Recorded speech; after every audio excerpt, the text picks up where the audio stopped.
Bonjour et bienvenue au studio Air Cosmos dans lequel nous allons parler aujourd'hui de défense aérienne, des radars qui sont installés au sol. Et pour ça, on a les champions du monde avec Thales. Monsieur Éric Marceau, bonjour. Bonjour. Est-ce que vous pouvez nous rappeler ce que vous faites chez Thales? Donc, je suis responsable de la stratégie des radars de surface, c'est-à-dire les radars qui sont posés ou au sol ou sur un bateau et qui en général regardent en l'air, mais aussi regardent à la surface terrestre. Justement, est-ce qu'on peut commencer par ça? Cette classification, c'est quoi les différents types de radars qu'on utilise? D'abord, on va dire la mission la plus classique, je dirais, qui est en général celle que tout le monde comprend du premier coup.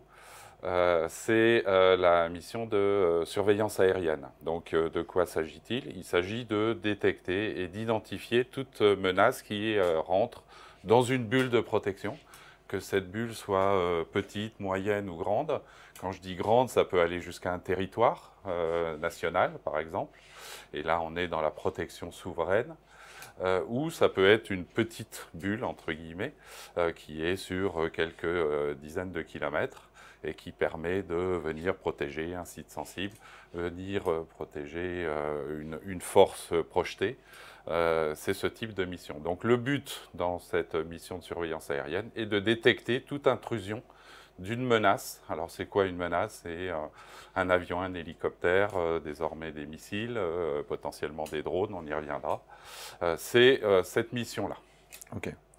De façon assez corollaire à cette mission de surveillance aérienne, on a également la surveillance sol ou côtière. Et là, il s'agit de détecter de la même manière toute intrusion sur la surface du globe. Donc que ce soit sur terre ou sur mer. Donc on va venir détecter des piétons, des véhicules, tout objet qui bouge à la surface. Donc là, des c'est bateaux. des radars qu'on va mettre en haut d'une colline et qui ont quelques kilomètres de portée? Exactement. Donc là, on va être, comme la Terre est ronde, Oui. on est limité par la portée radioélectrique.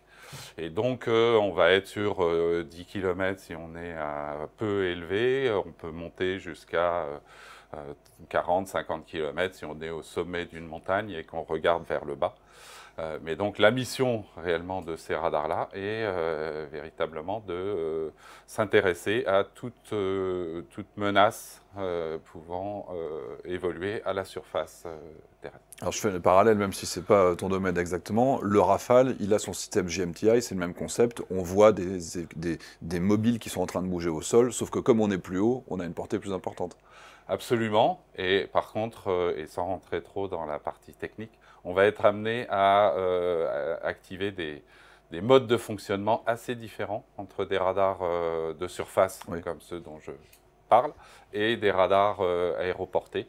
Parce que, et sans rentrer effectivement dans le détail, un avion, quand il regarde au sol, il a un très fort écho revenant du sol, qui vient perturber potentiellement ces mesures, et donc il doit faire un certain nombre d'opérations et d'algorithmies et de formes d'ondes pour être capable de s'affranchir de ce sujet-là, chose que nous n'avons pas. Par contre, on a d'autres problèmes, j'y reviendrai, ou d'autres difficultés, ou d'autres challenges à franchir pour arriver à tenir notre...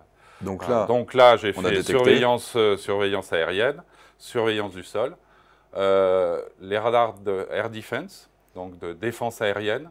Alors, ils démarrent en général par une fonction de surveillance aérienne, comme ceux que je viens de présenter. Et par contre, ils ont une mission qui est directement liée à la mission d'interception, parce qu'on détecte en vue de neutraliser une menace.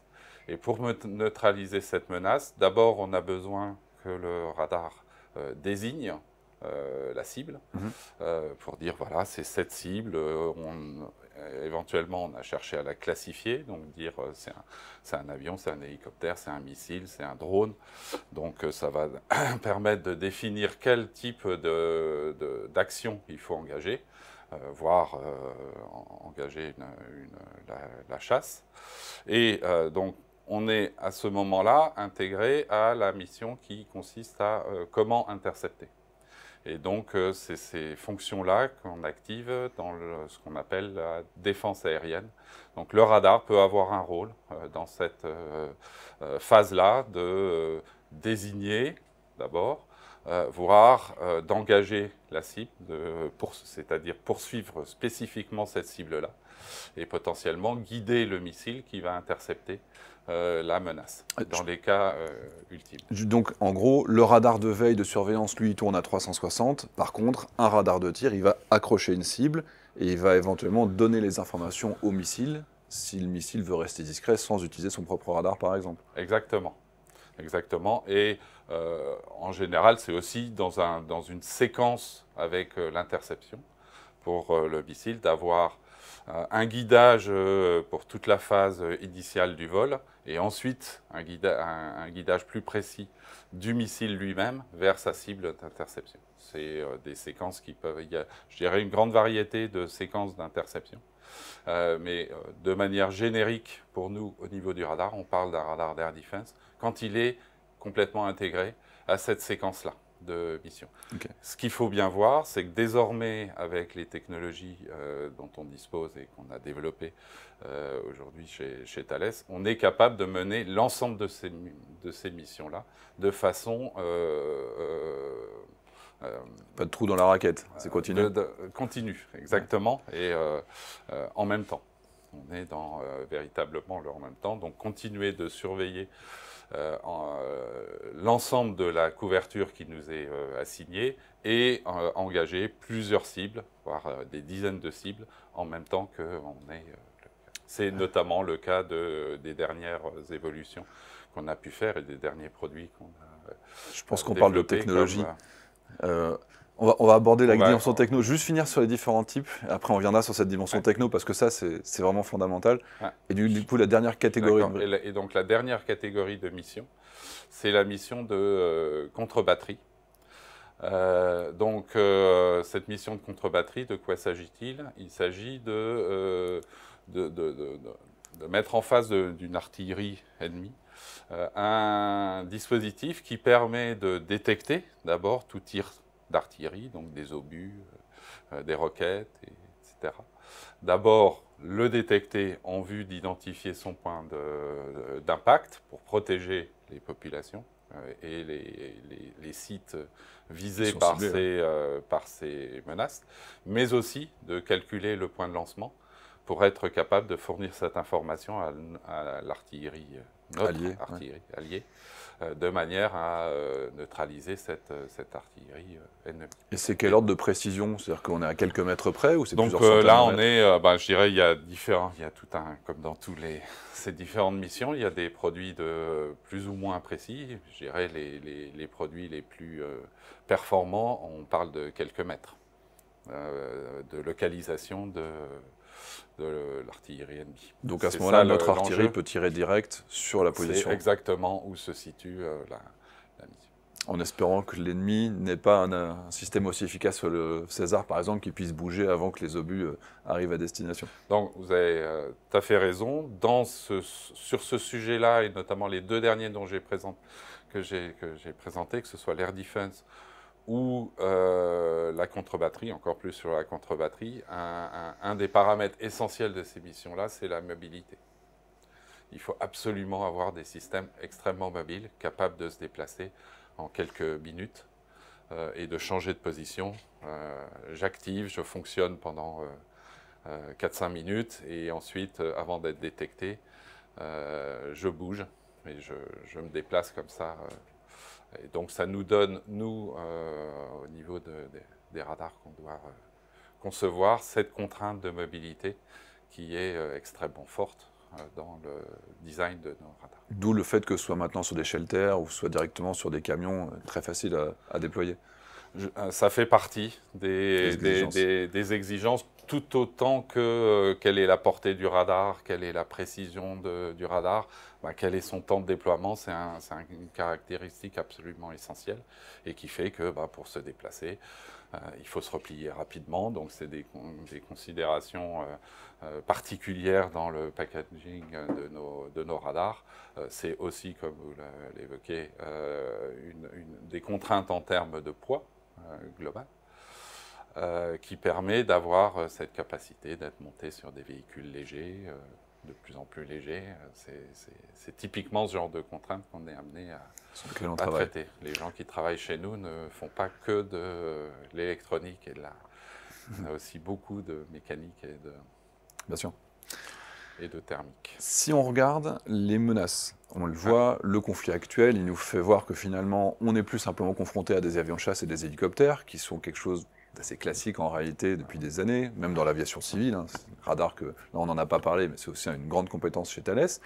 Du coup, le spectre de la menace aujourd'hui, il est devenu absolument colossal. Comment est-ce qu'on travaille quand on est à la fois confronté à des petits drones, à des ballons espions chinois, et puis à des missiles balistiques? Donc c'est effectivement un challenge, mais c'est ce qui fait la beauté de notre travail. Et effectivement, par rapport à ce spectre, le spectre de nos menaces, les menaces que l'on a à traiter, augmente chaque année, je dirais. Donc on a effectivement les missiles hypersoniques, donc des missiles de plus en plus petits, de plus en plus rapides, qui ont des caractéristiques de moins en moins prédictives. Donc pour nous, ça nous pousse dans nos retranchements en matière de solutions, en particulier pour être capable de traiter ce genre de menaces. Donc ça, c'est d'un côté du spectre. Et de l'autre, donc l'arrivée des drones. Alors le drone, vu du radariste, c'est un objet qui est aussi de plus en plus petit. Qui a une caractéristique qui peut être qui relève le challenge de ce que l'on a à traiter, c'est que bien souvent il a une vitesse de plus en plus faible. J'y reviendrai pourquoi pour nous c'est un problème. Et un comportement qui peut être éventuellement erratique, pas nécessairement rectiligne uniforme. Donc on a besoin absolument de traiter, de faire évoluer nos solutions pour être capable de traiter ce genre de menaces. Donc ça veut dire quoi? Ça veut dire, donc, par rapport à des cibles de plus en plus furtives, de plus en plus petites, je dirais un bilan radar qui doit augmenter à ISO distance de détection, il nous faut bien évidemment augmenter le bilan de puissance. Donc pour être capable d'augmenter le bilan de puissance, être amené à développer des technologies radar nouvelles en matière d'émissions, donc avec l'appel à des technologies de type GaN en particulier, qui nous permet d'avoir accès à des puissances plus importantes. Donc le GaN, c'est le nitrate de gallium. Des puissances... On va juste préciser, c'est un matériau, le nitrure de gallium, qui permet d'avoir plus de picots émetteurs sur une surface plus petite. Voilà, exactement. Et donc, ça nous permet d'avoir accès à des puissances un peu plus importantes que les technologies précédentes, mais surtout un rendement bien meilleur. Parce qu'effectivement, par rapport à ces surfaces, ça nous donne un rendement bien meilleur. Et pourquoi c'est important d'avoir un rendement bien meilleur? Parce que à ISO performance radioélectrique radar, ça nous permet d'avoir recours à moins d'énergie, d'une part, moins de nécessité d'évacuation de calories parasites, de chaleur, et donc des volumes, je parlais tout à l'heure du besoin de tacticité, des volumes de systèmes de refroidissement qui restent contenus dans des volumes compatibles de cette tacticité qui est recherchée.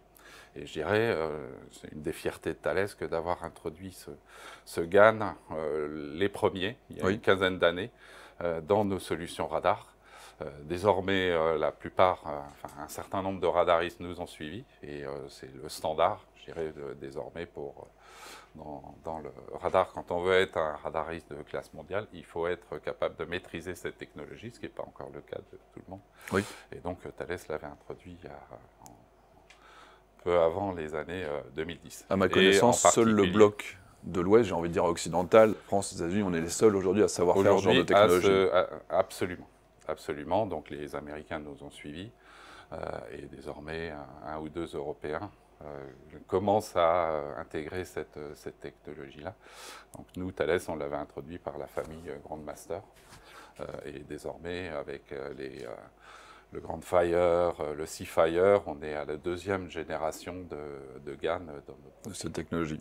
Donc, juste un petit point, parce que outre la portée de détection qui est augmentée, il y a un autre élément, c'est que le nitrure de gallium permet d'avoir des fréquences qui vont être différentes.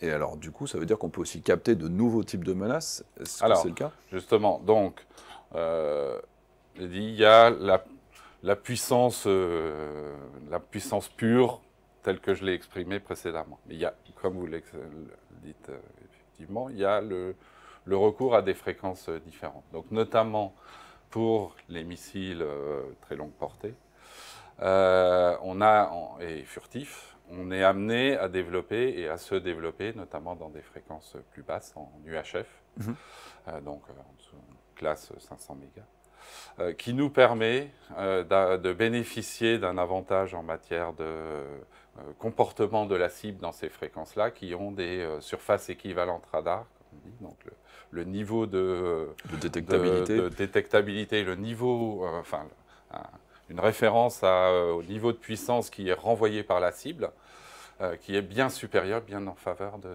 ces technologies-là. Donc c'est des choses sur lesquelles on travaille pour le futur, pour être capable d'apporter et de détecter plus loin, quitte à passer, si je reprends mes catégories précédentes, en air surveillance, détecter plus loin, et ensuite faire une désignation vers un système qui, lui, d'air defense, qui, lui, va engager la cible.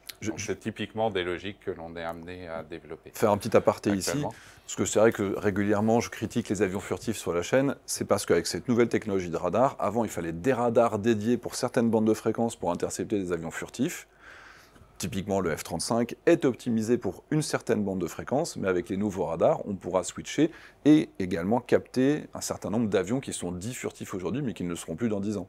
Oui, vous avez raison. Si je détaille un peu ce que je voulais dire précédemment par le recours aux fréquences UHF, c'est que compte tenu de la longueur d'onde dans ces fréquences-là, en fait, ça met en défaut les techniques de furtivité qui ont été développées par nos amis américains. Non, pas spécialement américains, par les fabricants d'avions au sens large ou de missiles.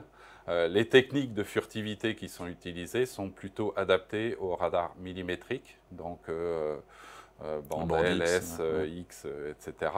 Donc des fréquences plus hautes, donc des longueurs d'onde plus petites. Et quand on a recours à des fréquences plus basses avec des longueurs d'onde plus grandes, ça nous permet de contrer cet avantage que sont. Ça y est, c'est en permanence.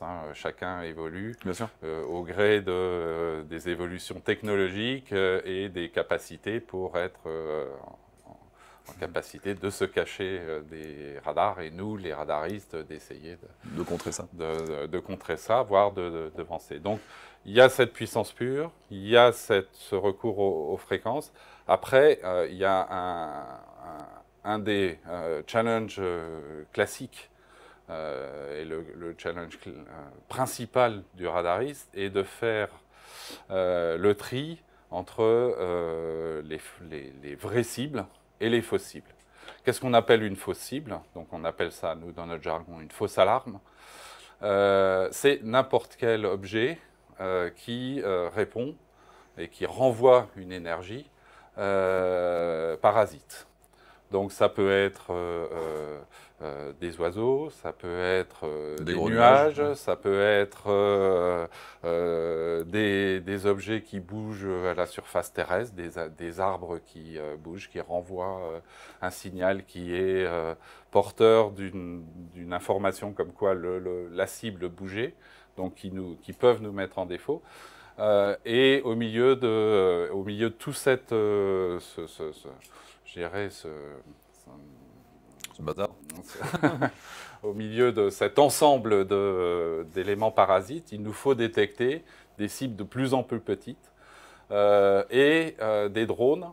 Et un des challenges principaux du drone est que non seulement il est petit, mais il est également avec une vitesse souvent faible, et donc proche de ces objets que je citais précédemment. Et aussi bizarre que ça puisse paraître, Il peut être parfois difficile pour un radar qui n'a que son long d'hyperfréquence qu'il a envoyé pour faire la séparation entre un drone et un oiseau. Et donc, pour ce faire, je dirais, là, c'est un des challenges importants de ces 10 dernières années, avec des travaux conséquents qui ont pu être faits dans nos bureaux d'études, pour être capable de savoir reconnaître entre ces différentes cibles et extraire l'information utile pour dire là, c'est un drone et c'est pas un oiseau, etc. Et en particulier, dans les dernières années, c'est aussi ici qu'on a introduit des éléments d'intelligence artificielle qui permettent d'ingurgiter un nombre très important de données que l'on renseigne en disant ça c'est une vraie cible, ça c'est une mauvaise cible, ça c'est une vraie cible, etc. Nos algorithmes apprennent ces bases de données pour être ensuite capables d'intégrer ces éléments-là dans la réponse qui est donnée par le radar. Donc ça, c'est une des évolutions importantes de ces dernières années et qui fait aujourd'hui, je dirais que Thales est vraiment à la pointe sur ces sujets-là. On a des retours opérationnels extrêmement positifs aujourd'hui sur notre capacité à détecter des cibles de plus en plus faibles, et faibles en taille, et faibles en mouvement, en vitesse. Excellent. Sur les nouvelles technologies, on voit que les générations qu'on avait jusqu'à quelques années, c'était du PESA, c'est-à-dire les balayages électroniques à antenne passive. On est en train de passer à de l'antenne active. C'est quels modèles qui vont être améliorés et qu'est-ce que ça change? Alors, en fait, ce choix d'aller vers de l'antenne active, et tout le monde parle de AESA, oui. Antenne Electronically Scanned Antenna. En fait, on pourrait se dire, mais pourquoi de la technologie? C'est quoi? C'est du buzz? En fait, la technologie, elle nous sert dans un objectif essentiel pour le radariste, qui est que, justement, dans ce que je viens d'expliquer précédemment sur la capacité à séparer entre des vraies cibles et des fausses cibles, un élément essentiel pour nous est d'avoir du temps. Du temps sur la cible, du temps sur la zone que l'on est en train d'observer. On a dit tout à l'heure, on veut faire plein de choses en même temps. On veut surveiller, on veut engager, on veut pister des cibles d'intérêt particulières. On veut faire tout ça et en même temps avoir suffisamment de temps sur chacune des positions que l'on observe pour être capable de faire cette observation qui nous permet de réellement être capable de discerner, de classifier est-ce que c'est cette cible ou pas. Si je devais prendre un exemple, une image, il faut s'imaginer le radar, on est dans son jardin la nuit, il n'y a pas de ciel étoilé, on est dans le noir le plus complet et on a simplement une torche qui nous permet de savoir ce qui se passe et qu'est-ce qui se passe autour de nous. Donc on va balayer la torche comme ça, et on va tourner sur nous-mêmes. On va le faire le plus rapidement possible pour être sûr qu'il y a quelque chose à tel endroit. On imagine bien cette image qu'on va passer très peu de temps sur chaque cible, sur chaque direction. Donc ça, c'était la technologie des antennes classiques que nous avions encore il y a une vingtaine d'années. Désormais, l'antenne AESA, qu'est-ce qu'elle nous permet? Elle permet d'avoir derrière chaque élément rayonnant une voie de réception. Et ce qui fait que aujourd'hui, c'est plusieurs centaines de voies de réception que l'on a dans une antenne comme un Grand Fire ou un Seafire, qui sont les derniers radars que l'on a pu sortir. Et ça nous permet de former un ensemble de faisceaux qui vont observer notre jardin. Et donc, il faut imaginer qu'à partir de ce moment-là, on a des dizaines de torches qui regardent en même temps le jardin. Donc, on voit bien qu'on a une bien meilleure visibilité et qu'on peut passer plus de temps sur certaines cibles, voire même si on observe qu'il y a quelque chose au fond du jardin, un animal ou je ne sais quoi. À ce moment-là, on peut allouer une des torches à l'observation de cet animal-là, tout en continuant de balayer l'ensemble.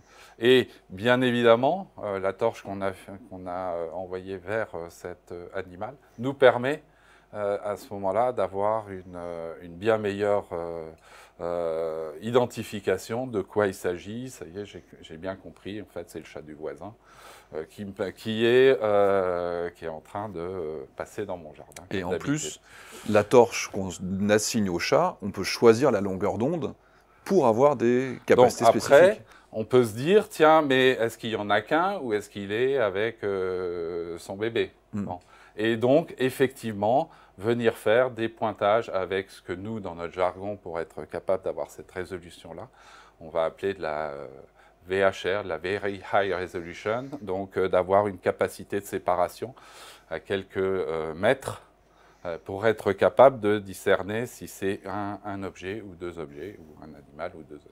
Et donc très concrètement, pour revenir sur les radars et pas sur le chat du voisin, ça veut dire qu'on peut continuer à faire de la veille générale tout en, avec le même radar, étant capable d'assigner et d'accompagner un missile vers une cible. Absolument. Donc c'est bien pour ces missions-là qu'on développe l'ensemble de ces technologies que l'on appelle l'AESA pour être capable de mener l'ensemble de ces missions et être en capacité de donner, on va dire, de rester à la pointe technologique. Il faut bien voir qu'aujourd'hui, dans le monde du radar, on va dire qu'en Europe, clairement, Thales est leader. Parce qu'aujourd'hui, Thales a un portefeuille de produits très large qui nous permet de développer et d'amortir ces développements sur l'ensemble de notre parc de radars, alors qu'un bon nombre de nos compétiteurs européens sont sur quelques niches et n'ont pas les moyens de faire des financements rentables de chacune de ces technologies. Donc, on est clairement leader en Europe et je dirais au niveau... on n'a pas à rougir face aux Américains aujourd'hui sur ces capacités-là. Après, je dirais en nombre de radars, les Américains en fournissent plus parce qu'il y a plus de... Leur client budget, principal... Mais, je dirais, nous, aujourd'hui, on est clairement dans la course et dans le... voire plus que dans la course, dans le leadership sur ces technologies. Les Ukrainiens sont venus vous voir. Comment? Les Ukrainiens sont venus voir Thales. Ils sont venus. C'est bien une preuve. Ils sont venus voir un certain nombre mais ils sont particulièrement. Ils ont acheté français en tout cas. Voilà. Alors justement, ils ont acheté quoi exactement dans toute cette gamme? Alors, aujourd'hui, j'ai expliqué qu'on avait 4 grandes familles de produits. Typiquement, on a aujourd'hui un certain nombre de produits qui couvrent l'ensemble de ces 4 missions-là, qui sont aujourd'hui,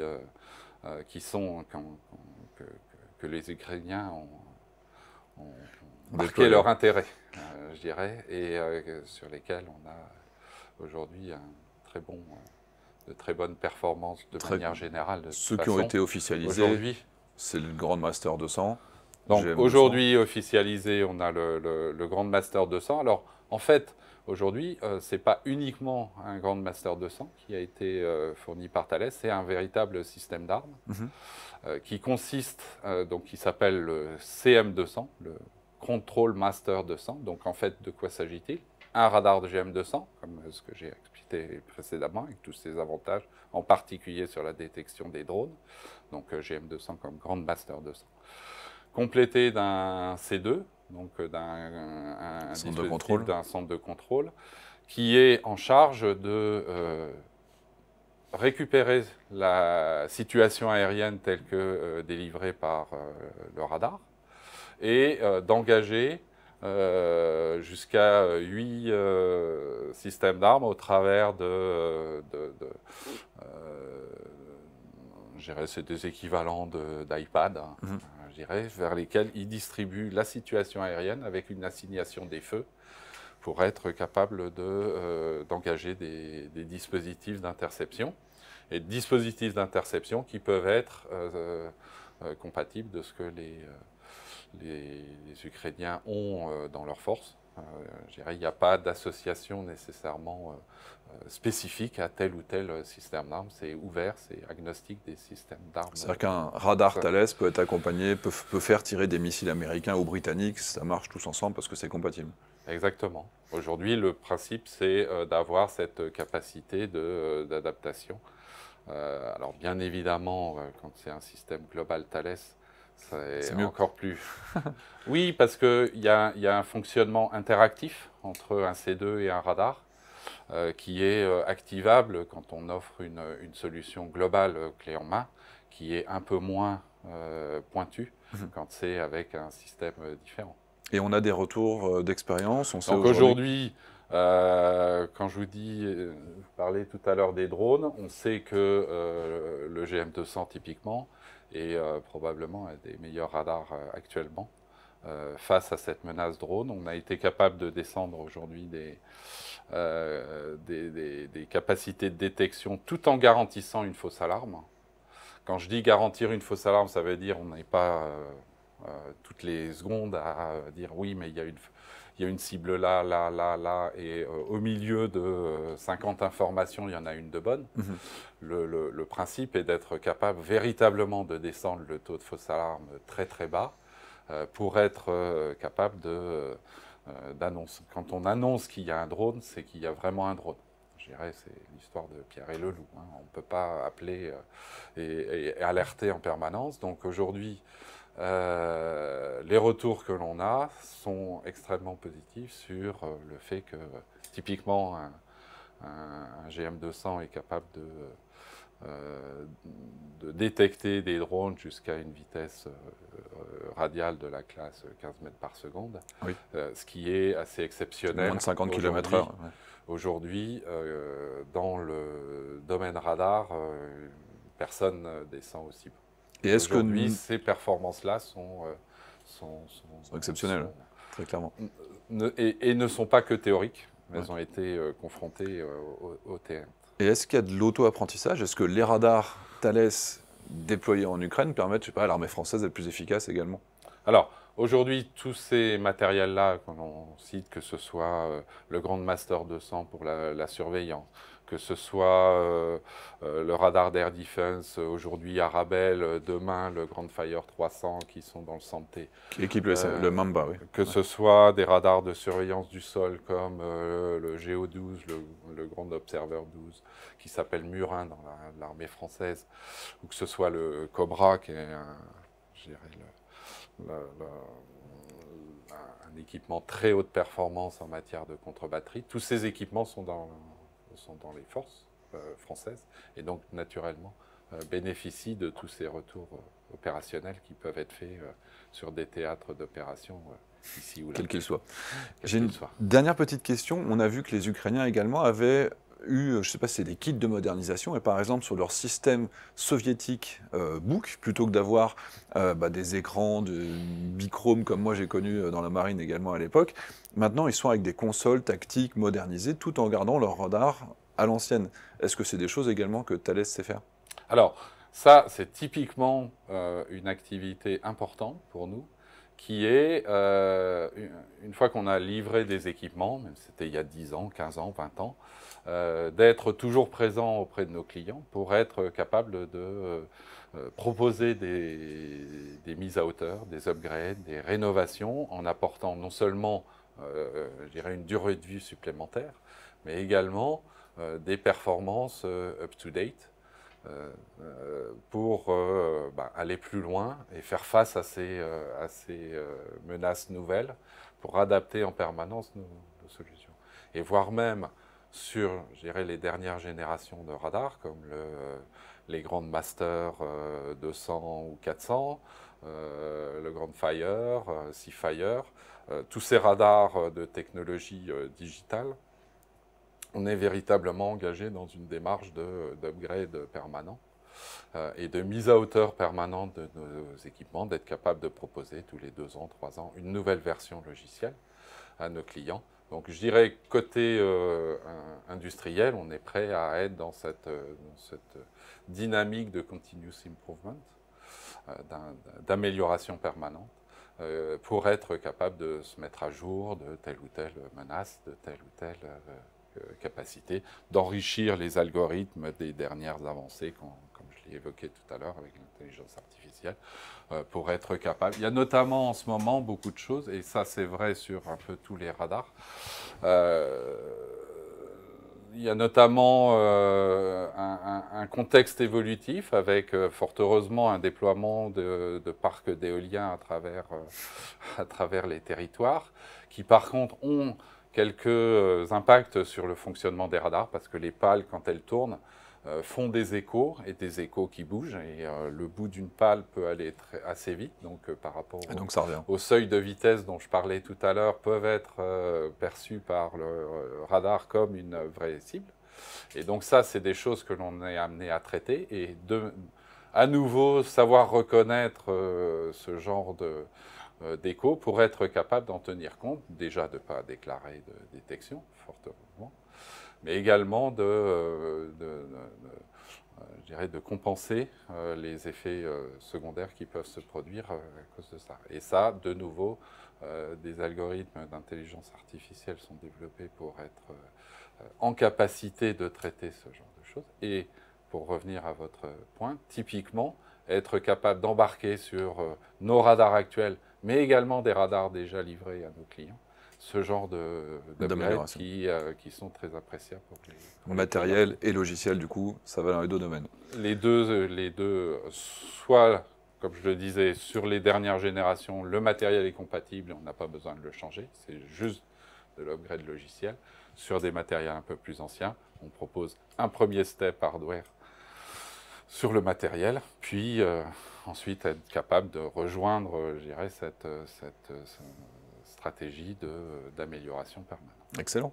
Eh ben, voilà. Eric, merci beaucoup. On va aussi préciser que les technologies terrestres qu'on voit arrivent 15-20 ans plus tard dans les avions, donc le nitrure de gallium, toutes ces choses-là, plus petits, moins gourmands en énergie, ça permet d'embarquer ça sur les appareils qui sont en train d'être déployés. Donc ça, effectivement, après il y a aussi des technologies qui ont été développées d'abord dans l'aéroporté et que nous, on récupère.